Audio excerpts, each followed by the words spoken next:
Bonjour à tous, mon nom est François Letarte. Bienvenue sur ma chaîne JDRD30, une chaîne consacrée aux jeux de rôle sur table avec une vie de rôliste. Et je vais répondre au RPG a Week de cette semaine, multivers. Donc, si mon personnage rencontrerait son alter ego d'une dimension parallèle, comment il réagirait? Écoute, j'ai deux personnages couramment. Un qui est plus sur une fin de campagne, le fameux révérend Colby Skull. Fait que c'est sûr que j'ai plus de vécu avec pour comme un peu m'inspirer sur m'inspirer sur qu'est-ce qu'il pourrait en penser, c'est ça. Tandis que l'autre, c'est Sorius, qui s'appelle Sorius dans Fantasy Age. Je vais essayer de faire de quoi pour lui aussi. Mais le révérend Colby Skull, ça va être assez simple. Bon, quel genre de multivers pourrait-il y avoir? Peut-être. Tu sais, il y a eu un moment dans la vie de Colby Skull, c'est quand il a décidé d'aller travailler dans le secteur d'Assilan dans des mines et qu'il a rencontré la nouvelle religion appelée c'est la religion du changeur doré, mais hey, je me souviens de la race dorée, c'est ça. Hey, hein? Je suis un prêtre indigne. Donc, c'est ça, il a commencé à être en contact avec ça et il y a eu une conversion, puis il a fait changer sa peau, puis ça, puis tu sais, il prônait les changements. Ce qui a fait que dans sa vie, la conjointe qu'il avait à l'époque, Chantal Perron, elle a un peu viré sur le top. Puis, dans le fond, elle est devenue folle complètement. Puis, il a fallu qu'elle se guérisse. Puis, en fait, elle s'en est sortie plusieurs années plus tard parce qu'on l'a rencontré en personnage non-joueur dans une séance. Mais bref, tu sais, il y a eu vraiment de quoi d'assez traumatisant. Et le Colby Skull est parti avec sa fille aînée pour l'élever sans lui imposer sa religion. Mais c'est ça, et puis elle est devenue comme courseuse. Elle fait des courses de vaisseaux. Puis il y a eu un autre enfant. Chantal Perron a donné naissance à une autre enfant qui, elle, et je me cherche dans Saint-Hyacinthe, il y a eu une autre enfant, puis que l'autre enfant, en fait, Colby Skull ne savait pas, il l'a découvert là, à travailler sur Mercure, puis dans le fond, elle a été donnée en adoption, puis Chantal Perron n'était pas apte à avoir d'autres enfants, fait qu'elle l'a donnée en adoption. C'est toute une histoire. Bref, du drama de personnage. C'est là qu'il est Colby Skull, mais là, celui de son multivers, qui est-ce? Moi, d'après moi, ça serait le changeur doré, qui lui présenterait comme l'autre Colby Skull s'il ne serait pas converti. Est-ce qu'il est mieux? Est-ce qu'il est moins bon? Je pense que l'épreuve est plus genre d'en juger par lui-même. Ça serait Colby Skull qui n'aurait pas accepté de travailler à la mine dans le secteur Nassilan. Donc, il n'aurait pas été en contact avec le changeur d'oreille, qui n'aurait pas eu cette révélation-là.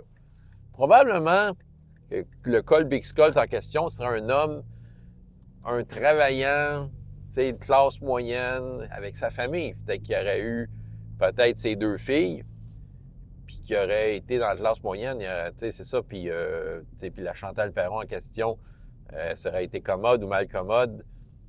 Je ne sais pas trop. Il aurait pu être heureux, remarque.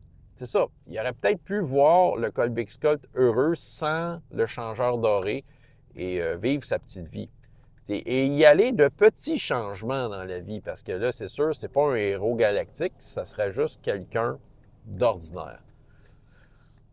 Ordinaire pour qui? Parce que, tu sais, t'es extraordinaire pour ta propre vie. Et c'est peut-être ça que le changeur doré pourrait y montrer. Il dit, regarde, aussi, tu aurais pu être quelqu'un qui aurait amené des changements positifs dans la vie de d'autres gens. Et à force d'efforts et de sacrifices et de bonheur et de joie aussi, pour ses enfants, tout ça. Puis dire que tu n'étais peut-être pas obligé d'être le prêtre galactique et influent comme tu es, la personne transformée, mais tu as choisi de me suivre et voici le changement. C'est devenu une influence positive pour des planètes entières, des secteurs entiers.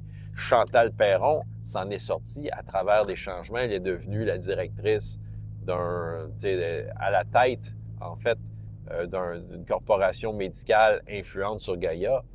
Il y a eu des filles qui ont fait leur propre changement. Peut-être que ça serait comme une façon pour le changeur doré de dire que le changement, ça se passe à tous les niveaux. Et que des gens comparables présentement, qui sont comparables à ce qu'il verrait de son humain dans le multivers, sont aussi des gens qui peuvent amener des changements, même à petite échelle, des changements pour le mieux.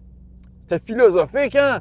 Ben, je vais y aller moins philosophique. Je vais y aller avec Sorius, mon magicien à Fantasy Age. Ça va être compliqué parce que je le connais moins. J'ai moins joué. Puis on s'entend, je le joue avec un certain détachement. Je vois plus comme le jouer par rapport à ses capacités, qu'est-ce qu'il peut amener dans les différentes scènes dans lesquelles il est impliqué.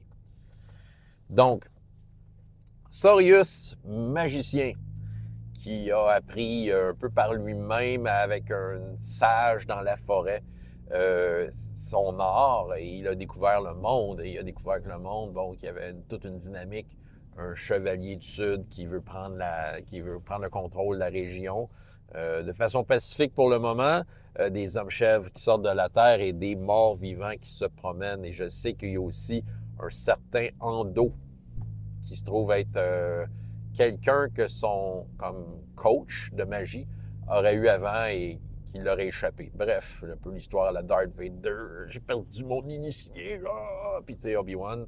Bon, c'est ça. Fait que, ben, on aime ça. C'est des clichés qui font du bien. Fait que là, dans le fond, Sorius maîtrise la magie de l'air et des illusions. Donc, c'est ça. Ben, étonnant, là, il arriverait de quoi de fucké, là. Puis il rencontrait un Sorius d'une dimension parallèle. Qui serait ce Sorius? Il serait peut-être ce fameux Ando. Oui. Et peut-être le Ando serait comme ce serait le magicien qui tente de le retrouver pour peut-être savoir ce qu'il en est. Et est-ce que c'est toi qui es la cause de tous ces morts vivants et de ces hommes-chèvres et de ces incantations? Parce que peut-être que oui, peut-être que moi, mon Sorius d'une dimension parallèle, ça sera à cause de lui, tout ça. Hein? Il aurait trouvé un grimoire là, qui expliquerait comment faire ça. Puis, hein, je peux être plus puissant. Hein? Le comté de Phaéton. C'est comme la plus grosse ville, en tout cas, que c'est la map qu'on a. Là. On a une petite map. C'est la plus grosse ville. Le comté de Phaéton a besoin d'un chef. A besoin de chefs puissants. Et comment c'est ça. Fait que c'est peut-être que ça serait moi, hein, ça serait ça. Et là, si je le rencontrerais, clairement, j'essaierais de le saboter. Là, je ferais deux, trois illusions pour y mêler à patente, puis j'essaierais de défaire ses plans dans son univers parallèle, me disant que peut-être ça a une influence sur mon univers à moi. Peut-être que c'est ce qui se passe, c'est peut-être lui, le Sorius de l'univers parallèle, qui nous envoie cette merde-là. Là, j'espère que mon meneur de jeu, il écoute mes vidéos des fois. Peut-être que je donne des idées, là. Boy, en tout cas, si c'est ça, on va se mettre dans le trouble. C'est François Letarte, JDR de 30, et jusqu'à la prochaine fois, il y a autant de plaisir dans la vie que dans les jeux. Au revoir.